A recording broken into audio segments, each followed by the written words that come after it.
अगर ट्रंप की ओर से एक भी हमला हुआ और इसमें पाकिस्तान की छोटी सी भी भूमिका रही तो खलीफा पाकिस्तान को मिटा देगा। इसके लिए ईरान के सर्वोच्च नेता खामनेई ने अपनी टारगेट पहले से सेट कर लिए। डीएनए मित्रों, आज आपको भी जानना चाहिए ईरान कैसे पाकिस्तान को निशाना बना सकता है। ईरान की सबसे पावरफुल पैरामिलिट्री फोर्स यानी फराजा के अधिकारी ने एक बहुत ही बड़ा खुलासा किया, जिसके मुताबिक ईरान सबसे पहले पाकिस्तान के समनगली एयरबेस पर बड़ा हमला कर सकता है। समनगली एयरबेस पाकिस्तान के अशांत प्रांत बलूचिस्तान में मौजूद है। ईरान ये हमला क्यों पाकिस्तान को कैसे तोड़ देगा, हम इसका भी विश्लेषण करेंगे। लेकिन पहले आप समझिए समनगली एयरबेस की तरफ ईरान की मिसाइल्स का मुंह क्यों मुड़ा है। इसकी सबसे बड़ी वजह यह है कि अमेरिका पाकिस्तान के समनगली एयरबेस का इस्तेमाल कर रहा है। समनगली पाकिस्तान के पश्चिमी दक्षिणी इलाके का मुख्य एयरबेस है, यानी अफगानिस्तान और ईरान की गतिविधियों पर नजर रखने के लिए यह सबसे महत्वपूर्ण है। फाइटर जेट्स और रिफ्यूलिंग विमानों के लिए उपयुक्त रनवे और आधारभूत ढांचा इसकी रणनीतिक उपयोगिता और बढ़ाते हैं। पाकिस्तान की बॉर्डर फोर्स फराजा के अधिकारी ने दावा किया है कि इस एयरबेस पर अमेरिका के 500 सैन्यकर्मी मौजूद हैं।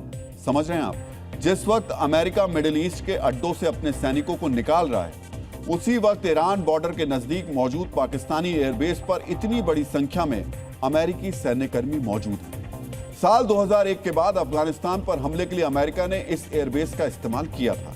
अभी यहां पर अमेरिकी ड्रोन्स और रिफ्यूलिंग विमानों की हलचल देखी गई है। यह जानकारी ईरान की जिस फराजा फोर्स के अधिकारी ने दी है, वो ईरान के सभी बॉर्डर्स की रक्षा के लिए तैनात है। फराजा फोर्स का नेटवर्क भी बॉर्डर के इलाकों यानी बलूचिस्तान में काफी मजबूत है।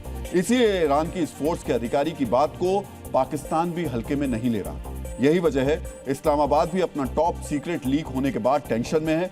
आज आपको यह भी समझना चाहिए अमेरिका ने यहां से ईरान पर हमले का प्लान क्यों बनाया, और ईरान ने अगर पहले हमला कर दिया तो अमेरिका और पाकिस्तान को कितना बड़ा नुकसान हो सकता है। पाकिस्तान के समनगली एयरबेस से तेहरान की दूरी लगभग 1350 किलोमीटर है।